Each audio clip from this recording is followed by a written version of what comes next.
Hello, YouTube. This is Ed Mayfield again. And it's Brian Hunter, and this is another real men conversation, and this is part two where we will be talking about the community and a few other tidbits. So let us lead in from the last video, which was community, which I said that the black community at its current state is fractured versus how it was back in the 80s. So if you want to add a little bit more with that, Ed, go ahead. Well, once the 80s, I think 89, going into 88, 89 is where the ball dropped into the 90s. Okay. That's when it was starting to merge into the single parent household. And that's where the recipe of disaster, which is that was coming towards today, was in 90. I say spring of 90 is the beginning of the end. And with that being said, that's where the homicide levels picked up. Strong arm robberies picked up. Carjackings picked up. As you can recall back in the 90s, the bumping just for you to get out the car and they stick you up. Yeah, that's what they get you. That's when things got ugly. You think about it, because even when we was coming up back then, the rap was different. It was. You had different cultures of rap. You had rap that you could dance to, rap that you can break dance to. Yes, sir. All sorts of rap. When that gangster rap kicked in, they gave people the courage to believe that they were somebody that they weren't. And false bravado. Exactly. Okay. I like that. I like that. Okay. I guess this will go into a place I wasn't thinking of going to, but I'm glad you brought it up. Okay. I think the conversation will have to be the influence of the American media had played in our community, and in my opinion, I believe that this isn't the beginning, but I could point to a couple movies that as I like to say, everyone in the hood seen and everything. Okay, I don't know too many thugs or wannabe thugs back when we was growing up that did not see at least Scarface. They they seen Scarface, they thought they was doing something. They saw colors. They thought they was doing something. Oh God, here we go. And don't forget Boys in the Hood and Men's Society. They thought they was doing something. I'm like.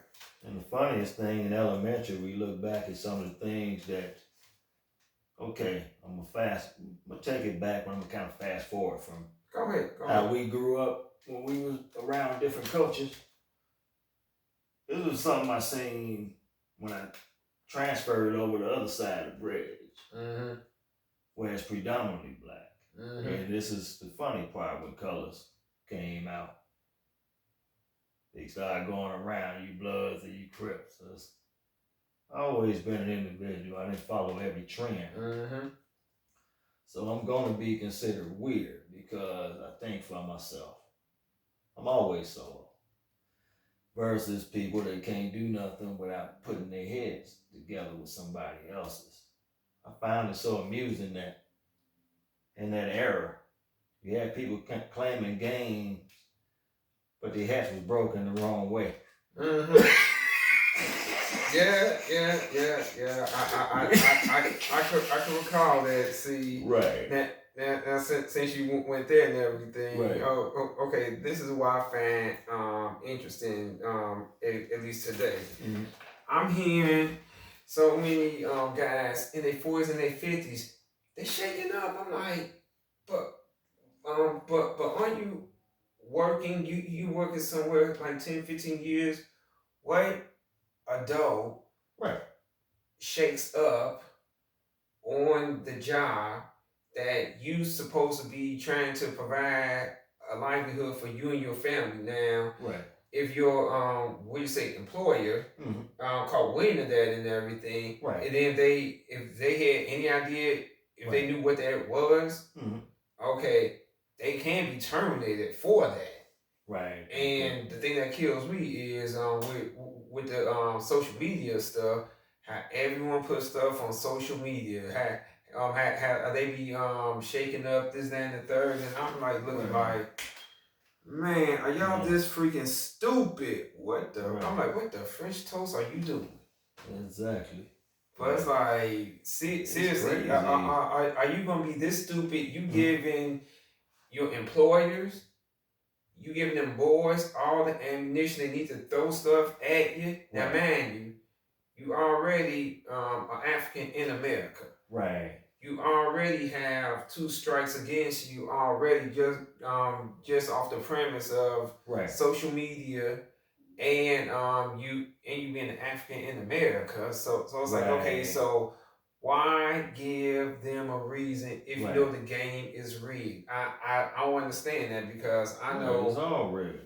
I know when I was growing up and when I was a kid, okay, it was a game we used to play, and you probably remember hide and go seek. Right. Okay, you was not wearing loud colors when playing hide and go seek. You didn't wear that neon colored shirt, no loud colored shoes. And even today, driving, you did not purchase a rare car off the car lot. I mean, a rare colored car off the car lot. Especially when you stay in a small community. Because that community gets even smaller. But then you still want to do something stupid. That's a whole nother video. Like and subscribe. There's so much to this. We'll get back with you all shortly.